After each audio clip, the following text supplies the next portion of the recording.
Indiana Newsdesk is made possible in part by Smithville, fiber internet, streaming TV, home security, and automation in southern Indiana. More information at smithville.com. MALLOR GRODNER attorneys providing legal services to clients and the community. Understanding, expertise, results. Bloomington and Indianapolis, lawmg.com. The IU School of Education preparing teachers, scholars, and administrators to improve teaching in Indiana and around the world. education.indiana.edu. IU Alumni Association connecting IU's network of alumni and sharing the Indiana spirit through scholarships, advocacy, and volunteerism. alumni.iu.edu. IU Center for Rural Engagement extending IU Bloomington resources to improve Hoosier lives in partnership with communities and organizations. rural.indiana.edu. And by WTIU members. Thank you. Coming up on Indiana Newsdesk. A growing number of Hoosiers suffering from mental illness are ending up in jails. And I've had judges tell me, Sheriff, I have to ask you to hold this person because we don't know what to do with them. In the second part of a series on jail overcrowding, we look at what overcapacity jails mean for some of the state's most vulnerable citizens. We tour the IU School of Art, Architecture, and Design in Columbus to see the next generation of architects at work. And Monroe County is looking at ways to improve its rural transit system. From about 6:40 in the morning through 6 o'clock at night, we run a continuous loop into Bloomington Transit. But many elderly people in rural areas want better service to help them be part of the Bloomington community. Those stories, plus the latest news headlines from across the state, right now on Indiana Newsdesk.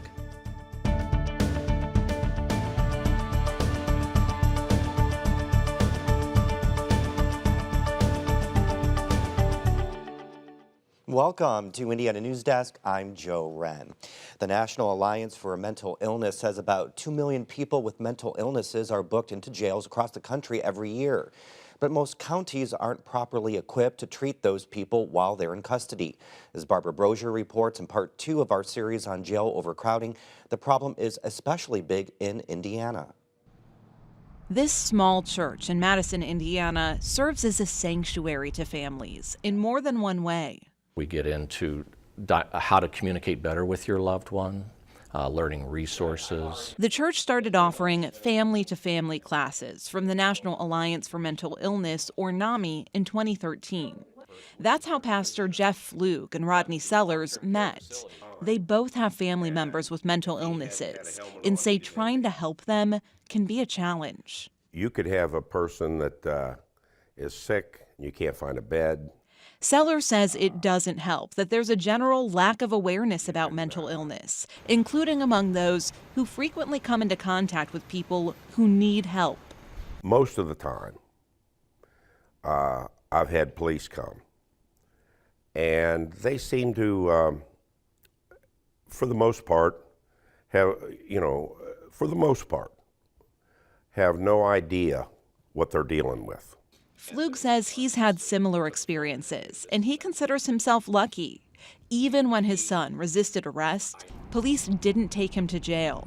Instead, they took him to the hospital, and that was step one. But that's not the case for many Hoosiers suffering from mental illnesses. Sheriffs across the state say an increasing number of them are ending up in county jails. And I've had judges tell me, Sheriff, I have to ask you to hold this person because we don't know what to do with them. And if we release them, they're a danger to themselves or to somebody else in the community, and we can't afford that. It's a tough spot for counties to be in because many of their jails are already overcrowded. While Vanderburgh County has a medical wing where it can house some inmates with mental illnesses, the resources are limited. You need personnel and you need capital to fix the problem. You know, I would love to have a wing on the jail where I could put my acute mentally ill inmates upon incarceration and then have a staff that would work with them versus putting them in jail and stripping them of all their clothing because they threaten to hang themselves or they want to kill themselves. The problem is even more urgent in smaller jails like Hancock County. On this particular day, 3 women who are on suicide watch are housed in a padded cell built for just one. You have a male and a female both suicidal at the same time. What do? You pick the one that you really believe. Oliver says building a new jail where there's more space for inmates would help. Plans for a new facility here include a therapeutic and a medical wing. But mental illness is a serious thing that we're going to see for a long time coming, and we have to find ways to adapt to that. We have to find ways to help these people, and while they're incarcerated, more importantly, we got to make sure they stay safe. Multiple studies show the rate of serious mental illness among incarcerated populations is 3 to 5 times higher than the general population. But some advocates question whether building bigger jails is the best solution. When you have a county that already does not have any kind of response, any kind of community-based response to people who are in some kind of crisis or who need help, who could benefit from services, your jail becomes the only answer. And then when you continue to invest in newer and bigger jails, then that just reaffirms that jail is the only hammer when you have any number of nails or any number of problems you're trying to solve. Sellers and Flug say that's not how it should be. They'd like the state to take a comprehensive look at ways to improve mental health resources, and not just in jails. Law enforcement, God bless them, their hands are tied. They're not equipped for this. So it belongs in the hands of the state legislature and our mental health communities. Reporter Barbara Brozier is here to tell us a little bit more. Barbara, are there any counties that are really trying to help with the mental health issue in their jails? There are some counties that are actually trying to address the problem before people end up in jail. Monroe County, for example, has a mental health court that certain cases can go through as opposed to a regular court. And the way that works is someone who goes through that court, they have to plead guilty, but they also sign an agreement saying that they'll participate in any case management and treatment that is ordered by the court, and eventually their case would be dismissed if they're successful in that court. The prosecutor says what that really does is it gets people out of jail sooner and it prevents them from cycling through the system. A lot of criminogenic behavior is based on a mental health issue that's either unmedicated or just not regulated consistently. And so this sort of gives people the tools that they need to figure out how to get the treatment, how to stay on their medications, and therefore stay out of the criminal justice system. But Joe, there are still some limitations. That court only takes felony cases, and it's only had 11 graduates so far. One of them did reoffend. Now, what about police? Are there any efforts to help training in police in terms of handling these cases? It really just depends on the department, but advocates say that's something that's really needed, that police and other first responders need to know how to handle people with mental illnesses. The Treatment Advocacy Center actually says people with untreated mental illnesses are 16 times more likely to be killed during a police encounter than others. Now, the Indianapolis Metropolitan Police Department is piloting this screening tool that they could use when they go out and respond to situations with someone who has a mental illness. And the tool is supposed to kind of guide them on how to best resolve those situations. It is just a pilot program at this point.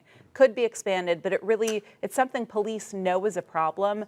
It all comes down to money and whether they have money to make any changes. All right, Barbara, thank you very much.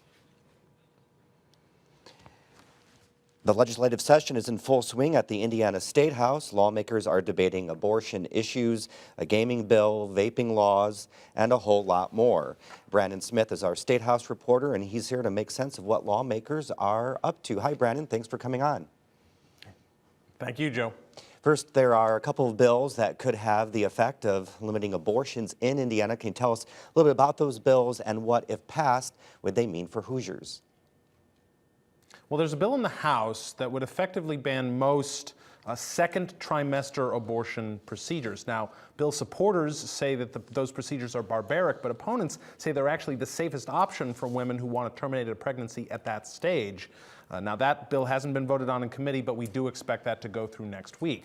There's a bill in the Senate that did pass committee this week that says pharmacists can actually deny women access to abortion-inducing drugs if they have moral or ethical objections to that. And it actually adds nurses and physician assistants as well to the list of people who can refuse to participate in an abortion. So now there's a gaming bill that has been working its way through the State House, but there was a wrinkle this week that doesn't sit well with some folks. So that gaming bill does a lot of things, but two of the biggest are it would allow a Gary casino to move off of its waterfront location and inland into a more desirable spot. But the other thing it does is it takes a dormant license that's up there in Gary and it moves it to Terre Haute, which has been in the works for a few years now, at least in the Terre Haute area. But Senator Ryan Mishler, a Republican senator, offered a different bill, and language in that says that dormant casino license could move potentially anywhere in the state of Indiana. Now, the casino industry, and understandably the folks in Terre Haute, do not like that at all. House lawmakers narrowly approved a new tax on electronic cigarettes. That bill is headed to the Senate. Vaping, especially among teens, hot button topic in the state. But this isn't the only vaping legislation. What are the lawmakers hoping to achieve with these vaping laws, and do they seem likely to succeed? Well, you just said it, Joe. It's vaping among teens that I think lawmakers are really focused on. We've seen a lot of stories, a lot of data recently that both nationwide and here in Indiana that vaping among young people is really up. And supporters of that vaping tax bill also point to studies that say that if you raise the price on these sorts of things, it's going to keep some people from starting to use them at all. So that's what's behind that, though the vaping tax still has an uncertain future. There's another piece of vaping legislation that actually repeals some state regulations on the liquids used in those products, but that's because federal law now preempts them. Okay, and finally, Brandon, there's been some proposals to expand stand your ground laws in the state. Does this seem like an issue lawmakers are eager to take up? Well, it's faced a fairly easy road so far. What it does is stand your ground laws say you can legally use force, even deadly force, to protect you, another person, or your property. That only applies, however, to criminal court. What this bill would do was expand that to civil court. Basically, what lawmakers are trying to do is prevent criminals from suing people who injure them. All right, Brandon, thank you very much. Thank you, Joe. Coming up next on Indiana Newsdesk. You drama students bring Lilly Library's massive collection of love letters to life for Valentine's Day with Lovelorn Lily Love Letters Read Live. And Bloomington has a lot to offer: restaurants, parks, groups, and community activities. But for some folks, being outside of city limits means much of that is out of reach for them. These stories and more right here on Indiana Newsdesk. The WTIU WFIU news team connects Indiana to the world. We bring you the top news of the day on radio, TV, and online. We round up the stories that have people talking each week and dig deep into the issues that affect your community the most. The WTIU WFIU news team is where you are and telling your story.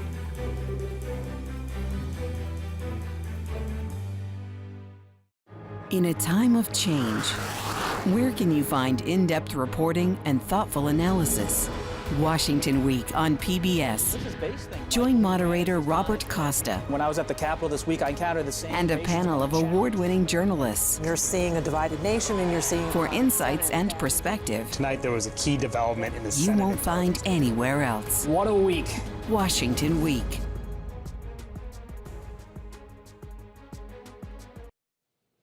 Welcome back to Indiana Newsdesk. Now for headlines, we go over to Barbara Brosier, who has the latest on this week's top stories. Thanks, Joe. Governor Eric Holcomb announced a new state task force to study how to make teacher pay in Indiana more competitive with surrounding states. The Next Level Teacher Compensation Commission will determine what competitive pay should look like and make policy recommendations accordingly. A handful of business executives have been named to the commission, as well as a representative from Ivy Tech Community College, but no active teachers are included. Advocates gathered in the State House this week to push the Indiana Senate to consider a bill giving sexual abuse survivors a limited window to file civil lawsuits against their abuser, even if the statute of limitations expired. One survivor says abuse has lifelong consequences, and current laws don't give survivors enough time. I didn't recognize that my abuse had fractured every aspect of who I was and what I stood for until I was in my late 20s, early 30s. And this is not uncommon for sex abuse victims. Victims of child sex abuse can sue their abusers in civil court within 7 years of when they were abused or within 4 years after they're no longer a dependent of their abuser.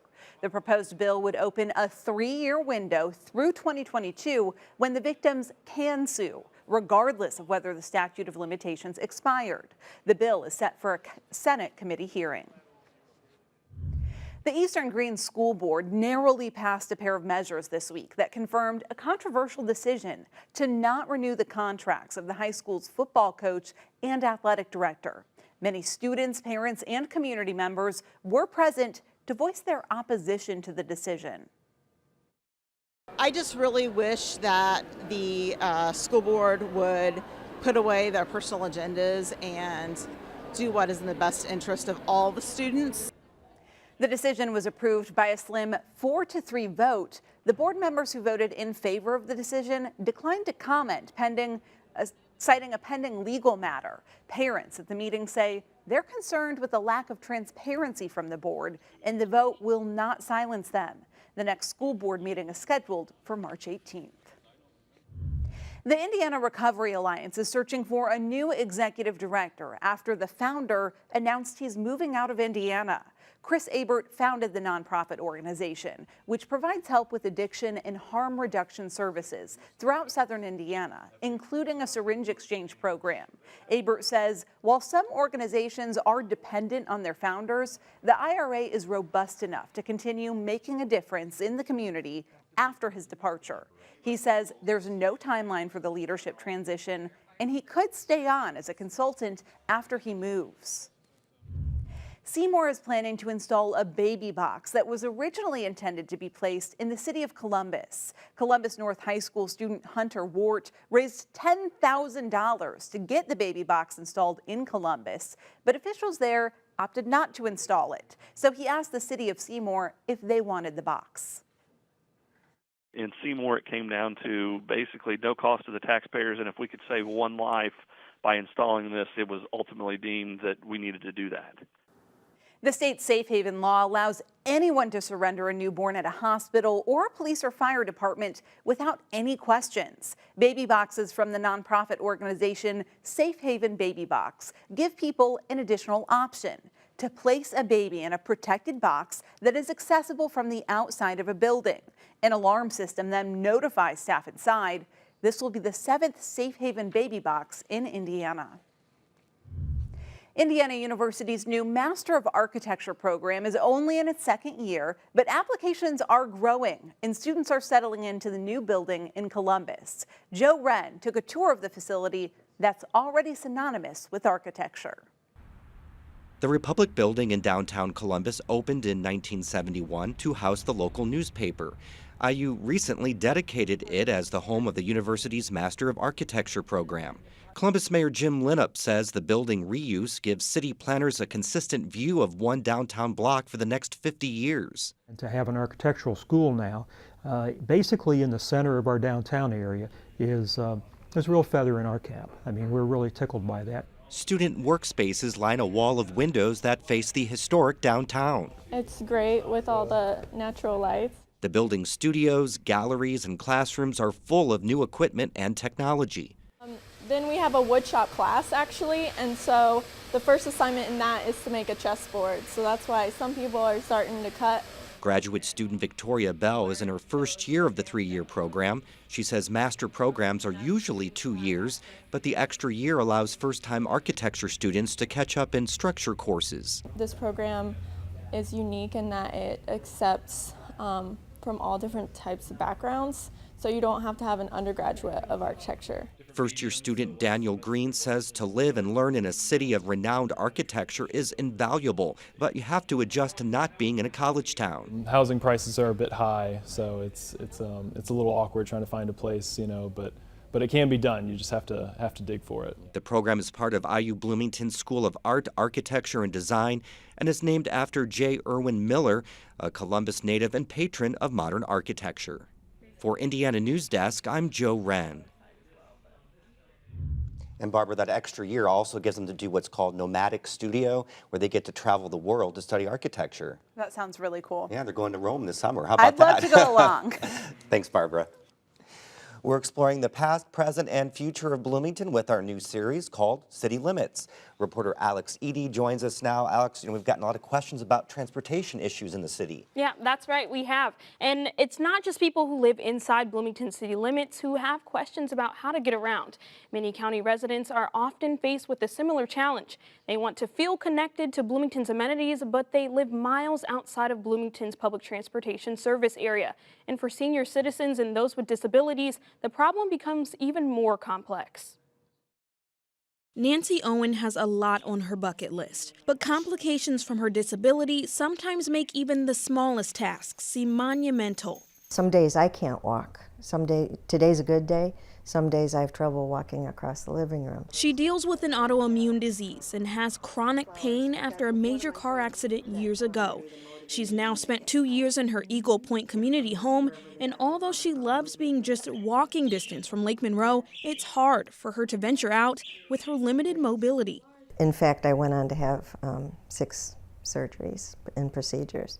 So I've spent all my time here recovering from procedures and not enjoying all that Bloomington has. She and many other seniors who live in the community face the same struggle, wanting to feel connected to amenities inside the city's limits, but not having access to resources like a well-connected transportation system. Bloomington Transit has 9 routes and over 500 stops across the city of Bloomington, but passengers can only go so far. So for those who live outside of the city limits, they'll have to travel miles to find a stop that's near them. Eagle Point is a community with 2,400 residents in 17 separate villages. Like Owen, these residents have to travel nearly 13 miles before they reach the city's outer limits, even though they have Bloomington addresses. And for those with disabilities or no access to a vehicle, that poses a problem. Officials with Bloomington Transit say their route limitations were established nearly 40 years ago, and for the most part, they're set in stone.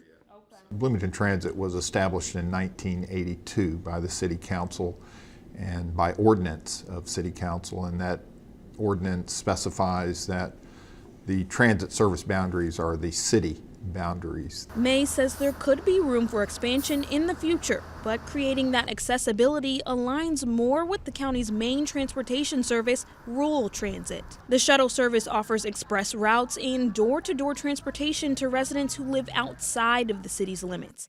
County transit officials say they work in collaboration with the city to transfer their riders to buses at Bloomington's downtown transit station. From about 6:40 in the morning through 6 o'clock at night, we run a continuous loop into Bloomington Transit. But Owen wonders how the service is working to improve so that folks like her can worry less about getting around in the years to come. I would like to know what kind of transit is being coordinated for the future between Bloomington City and rural transit. Myers says funding is a challenge for the system because they operate using federal grant funding and ride fares. Although that funding is often scarce, they say rural transit is committed to hearing the needs of residents and wants to do more. We are literally in the midst of a Monroe County rural transit optimization study. So we have transit experts in this area in rural public transportation who are doing an in-depth study of Monroe County transit services outside of the city limits, but then how do we intersect? She says the study gauges where the community demand is and how they can better serve the needs of their riders. For county residents in need of transportation, that could mean added stops, special routes, and pickup points could be available in the near future. And that brings Owen peace of mind that work is being done to help her age in place. You've been a catalyst for me and my friends, connecting us to the people who know what's going on. So. Rural Transit is in the 3rd phase of its optimization study, which includes reviewing the feedback that they get from residents, and then they expect to have those results in May. Okay, Alex, thank you very much. Thank you, Joe. And from traffic and road construction to homelessness and affordable housing, we want to answer the questions you have about the changing face of Bloomington. Go to WTIUnews.org/city limits to ask about your questions, the past, present, and future of the city of Bloomington. Indiana University students made hearts flutter this week reading historic love letters from the Lilly Library's collection. Some of the letters date back centuries and are the work of famous writers like Edgar Allan Poe and John Keats. Written by a private in the Civil War to his love back home in 1865, this passage of the letter is one the soldier said he accidentally came across, but that it still speaks his sentiments. To the one I love so dearly, I'll love but thee. And when all ties are broken beneath, when wrestling with the conqueror death, still as I gasp my latest breath, I love but thee, Sally. The original copies of the love letters actors read from were also on display for attendees to see. And that's the end of this program, but our work continues online as we cover the news throughout the week at WTIUnews.org. Have a great weekend.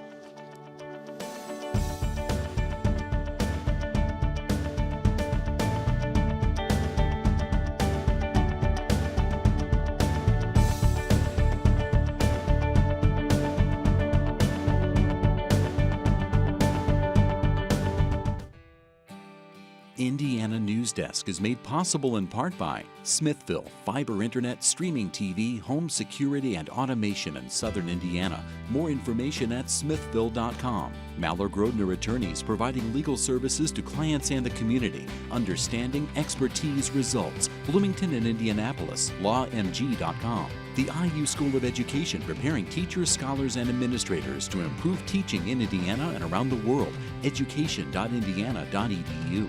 IU Alumni Association connecting IU's network of alumni and sharing the Indiana spirit through scholarships, advocacy, and volunteerism. alumni.iu.edu.